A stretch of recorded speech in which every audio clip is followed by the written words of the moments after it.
یہ سورۃ القدر یہ ہے در حقیقت نزول قرآن کا جو وقت ہے جو معین کیا اللہ تعالیٰ نے، کب یہ قرآن اس کا آغاز ہوا نزول کا، یا پورا قرآن جو ہے لوح محفوظ سے سماع دنیا تک اتار دیا گیا۔ اور سورۃ البینہ کا مقصد، سورہ مکہ کا مرکزی مضمون کیا ہے کہ مقصد رسالت کا اللہ کے رسول کیوں ہے؟ لم یکن الذین کفروا من اہل الکتاب والمشرکین منفکین حتی تأتیہم البینہ رسول من اللہ یتلو صحفا مطہرۃ فیہا کتب۔ تو یہ چہار سورہ جو ہے اس کے لیے نبوت و رسالت کا عنوان نہاد ہے۔ اس کے بعد پھر جو چار سورتیں آنے والی ہیں، پھر وہ چہار سورہ انذار آخرت، سورۃ الزلزال، اذا زلزلت الارض زلزالها واخرجت الارض اثقالها وقال الانسان ما، اس کے بعد سورۃ العادیات، پھر سورۃ القارعہ، القارعہ ما القارعہ وما ادراک ما القارعہ، اس کے بعد سورۃ التکاثر، الہاکم التکاثر حتی زرتم المقابر کلا سوف تعلمون ثم کلا سوف تعلمون۔ یہ گویا کہ انذار آخرت پر چار سورتیں مشتمل ہیں۔ تو ان پانچ چہار سوروں میں اول و آخر مضمون یکساں ہو، وہ بھی آخرت سے متعلق سورۃ التکویر، سورۃ الانفطار، سورۃ الانشقاق اور سورۃ التطفیف، اور یہ بھی سورۃ الزلزال، پھر سورۃ العادیات، پھر سورۃ القارعہ، پھر سورۃ التکاثر۔ تو اول و آخر کا مضمون وہی ہے کہ جو اس تمام گروپ کا مرکزی عمود ہے، انذار آخرت۔ لیکن درمیان میں یہ تین چہار سورے جو آئے ہیں ان میں حکیمانہ مضامین ہے، نبوت و رسالت کے مقاصد کا تذکرہ ہے، پھر یہ کہ نور و ظلمت جو باطن میں بھی ہے اور خارج میں بھی، اس کے حوالے سے نہایت معرفت اور حکمت کے موتی ہے قیمتی کہ جو اس چہار سورے میں آیا۔ اب اس تمہید کے بعد صرف یہ نوٹ کر لیجئے کہ سورۃ القدر کا جوڑا جو ہے اصل میں وہ سورۃ البینہ ہے۔ ان میں کیا نسبت ہے؟ سورۃ القدر جو ہے وہ آغاز نزول قرآن کے ذکر پر مشتمل ہے، انا انزلناہ فی لیلۃ القدر، اور سورۃ البینہ مقصد نزول قرآن پر مشتمل، کیوں نازل کیا گیا ہے قرآن؟ معاذ اللہ، میں صرف بات واضح کرنے کے لیے لفظ استعمال کر رہا ہوں، یہ اللہ کی کوئی ہابی نہیں ہے، کتابیں اتارنا یہ کوئی اللہ کا شغل نہیں، مشغلہ ہے، کیوں اتارا ہے؟ مقصد ہے عظیم، تاکہ دودھ کا دودھ اور پانی کا پانی جدا ہو، تاکہ منفق ہو جائیں جنہوں نے کفر کیا، جن کے اندر کجی، جن میں زہر، جن کے اندر خباثت ہے وہ علیحدہ ہو، حتیٰ یمیز الخبیث من الطیب، جن کی فطرت سلیم ہے، صالح ہے، وہ علیحدہ ہو جانا۔ لم یکن الذین کفروا من اہل الکتاب والمشرکین حتی تأتیہم البینہ، یہ تمییز نہیں ہو سکتی تھی جب تک کہ بینہ نہ آ جائے، اور بینہ کیا ہے؟ رسول من اللہ یتلو صحفا مطہرۃ فیہا کتب قیمہ، وہ جو نقشہ مولانا حالی نے کھینچا ہے کہ اتر کر حرا سے کوئی قوم آیا اور ایک نسخہ الیاس آیا، یہ دونوں مل کر رسول اور کتاب دونوں مل کر بینہ۔ ایک بات ان دونوں کے مابین جو قدر مشترک کے طور پر ہے اسے نوٹ کر لیجئے کہ ان دونوں کے بارے میں اختلاف ہے کہ یہ مکی ہے یا مدنی۔ اگرچہ سورۃ القدر کے بارے میں غالب رجحان جو ہے وہ یہ ہے کہ یہ مکی ہے، لیکن رائے موجود ہے کہ یہ مدنی۔ سورۃ البینہ کے بارے میں غالب رجحان یہ ہے کہ یہ مدنی ہے، لیکن یہ رائے بھی موجود ہے کہ یہ مکی ہے۔ یہاں تک کہ ام المومنین حضرت عائشہ صدیقہ رضی اللہ تعالی عنہا کی رائے یہ آئی ہے کہ یہ بھی مکی سورت، مدنی نہیں ہے، اگرچہ اس کا جو انداز، اس میں جو الفاظ استعمال ہوئے ہیں، اس کا جو اسلوب ہے وہ یقیناً بہت مشابہ ہے مدنی صورتوں کے ساتھ۔ اہل کتاب کا ذکر خاص طور پر یہ جو ہے زیادہ جلی انداز میں جو آیا ہے وہ تو مدنی صورتوں میں آیا ہے، لیکن یہ کہ یہ رائے موجود ہے، اور سب سے بڑھ کر میرے نزدیک اہمیت کی حامل بات یہ ہے کہ ام المومنین حضرت عائشہ صدیقہ رضی اللہ تعالی عنہا کی رائے ہے، لیکن ان دونوں میں قدر مشترک کے طور پر صرف اس وقت ذکر کر رہا ہے کہ یہ بات بھی ہے کہ دونوں میں اختلاف ہے، دونوں کے بارے میں کہ آیا یہ مکی صورتیں ہیں دونوں یا مدنی صورتیں۔ میرے نزدیک جو چیز راجح ہے، کیونکہ یہ دونوں اقوال موجود ہیں سلف میں، اب ہمارے لیے صرف ترجیح کا مسئلہ ہے کہ ہم کس کو راجح سمجھتے ہیں، کس کو مرجوح۔ میرے نزدیک راجح یہی ہے کہ یہ دونوں صورتیں مکی ہیں، اور میں مولانا امین احسن اصلاحی صاحب کی اس بات سے متفق ہوں کہ قرآن حکیم میں جو یہ مکی اور مدنی صورتوں کا معاملہ آیا، یہ 7 گروپوں کی شکل، ہر گروپ میں آغاز میں ایک یا ایک سے زائد صورت مکی ہوگی، اختتام ایک یا ایک سے زائد مدنی پر ہوگی۔ پہلی صورت سورہ فاتحہ مکی اور 4 صورتیں نہایت طویل، بقرہ اور آل عمران اور نساء اور مائدہ مدنی۔ اس کے بعد 2 صورتیں مکی، 2 مدنی، انعام اعراف یہ مکی،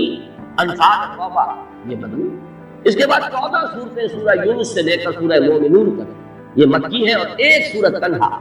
سورہ نور یہ مدنی۔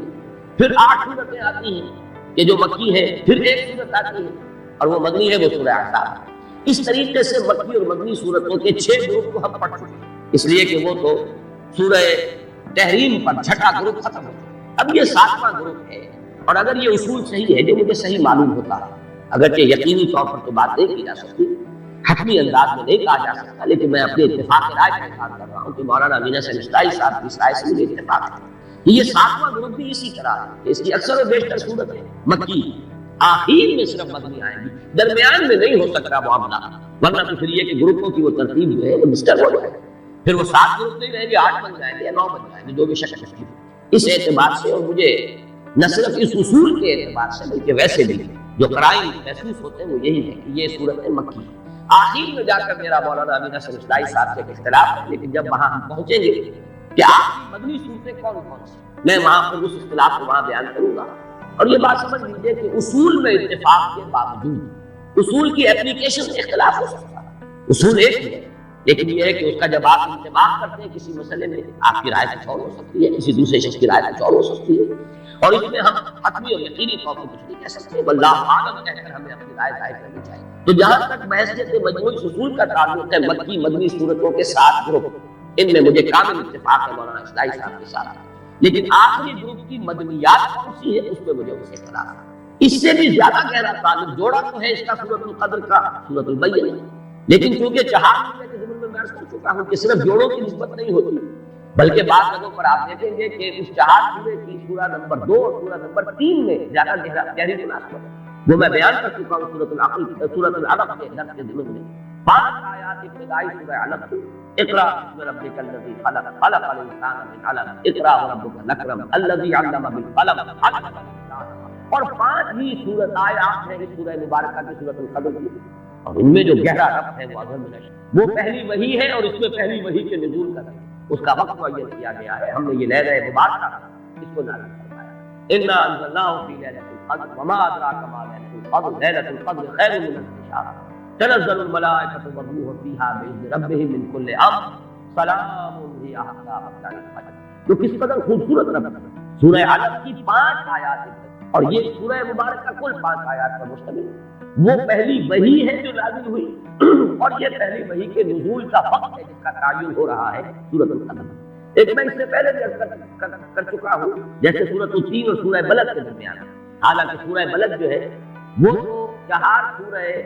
دعوت و حکمت سے متعلق ہے، اس کی آخری صورت ہے 4تھی صورت، اور سورۃ التین جو ہے وہ 4 سورہ نبوت و رسالت کی پہلی صورت ہے، لیکن ان کے مابین بڑا گہرا ربط ہے، جو قسمیں ہیں، لا اقسم بهذا البلد وانت حل بهذا البلد ووالد وما ولد لقد خلقنا الانسان في والتين والزيتون وطور سينين وهذا البلد الامين لقد خلقنا الانسان في احسن تقويم۔ تو معنی اعتبار سے بہت مشابہت اور مناسبت اور بہت گہرا ربط جو ہے سورہ بلد اور سورۃ التین کے مابین ہے۔ بالکل اسی طرح یہاں نوٹ کر لیجئے کہ ایک ربط ثالث جو ہے اس سورۃ القدر کا، ایک ربط تو ہے جوڑے ہونے کی نسبت سے سورہ بینہ کے ساتھ، ایک ربط ہے 4 سورہ کے اعتبار سے سورۃ العلق کی ابتدائی 5 آیات کے ساتھ، یہ ربط ثالث ہے، یہ 3rd ڈائمینشن ہے اس کے مضامین کے ربط کا، اور وہ آپ نے نوٹ کر لیا ہوگا، میں نے ابتدا میں تلاوت کی ہے سورۃ القدر کی، اس کے ساتھ ہی متصل تلاوت کی ہے سورہ دخان کی ابتدائی 6 آیات، مضامین کے اعتبار سے ان میں جس قدر مشابہت ہے، یہاں لیلۃ القدر کا لفظ آیا، وہاں لیلہ مبارکہ، انا انزلناہ فی لیلۃ مبارکہ، یہاں انا انزلناہ فی لیلۃ القدر، یہاں یہ فرمایا گیا من کل امر، تنزل الملائکۃ والروح فیہا بإذن ربہم من کل امر، وہاں فرمایا فیہا یفرق کل امر حکیم امرا من عندنا انا کنا مرسلین۔ تو مضامین کے اعتبار سے، اور وہ جو اصول میں نے بات کا بیان کیا ہے کہ اہم مضامین قرآن حکیم میں کم سے کم 2 جگہ ضرور آئے، بڑی گہری مشابہت، تو یہ مضمون جو ہے وہ لیلہ مبارکہ، لیلۃ القدر جو ہے اس کا ذکر، اس کی عظمت کا بیان، یہ قرآن مجید میں ان 2 مقامات پر آ رہا ہے۔ مصحف میں تو بہت فخر ہے، کہاں سورہ دخان 25ویں پارے میں، کہاں یہ آخری پارے میں سورۃ القدر، گویا کہ کافی بوجھ ہے مصحف کے اعتبار سے، لیکن مضامین کے اعتبار سے نہایت قریبی ربط ہے، بہت گہری مشابہت۔ اب آئیے ان تمہیدی مضامین کے بعد ہم سورہ مبارکہ کا لفظ بلفظ مطالعہ کریں۔ انا انزلناہ فی لیلۃ القدر، یا نوٹ کیجئے قرآن حکیم میں اللہ تعالیٰ نے اپنی ذات کے لیے کہیں تو واحد کا صیغہ استعمال کیا، اننی انا اللہ لا الہ الا انا فاعبدنی واقم الصلاۃ لذکری، یہ سب واحد، کہیں جمع کا صیغہ آتا ہے، انا انزلناہ فی لیلۃ القدر انا فتحنا لک فتحا مبینا انا نحن نزلنا الذکر وانا لہ لحافظون انا اعطیناک الکوثر۔ تو اس میں ظاہر بات ہے کہ اگرچہ یہ مفرد ہے انی، اور یہ انا جو ہے جمع کا صیغہ ہے، لیکن یہ اظہر من الشمس ہے کہ اس میں اللہ تعالیٰ کی ذات میں کوئی تعدد یا تکثر کا کوئی سوال نہیں، معاذ اللہ ثم معاذ اللہ، کوئی کثرت نہیں ہے۔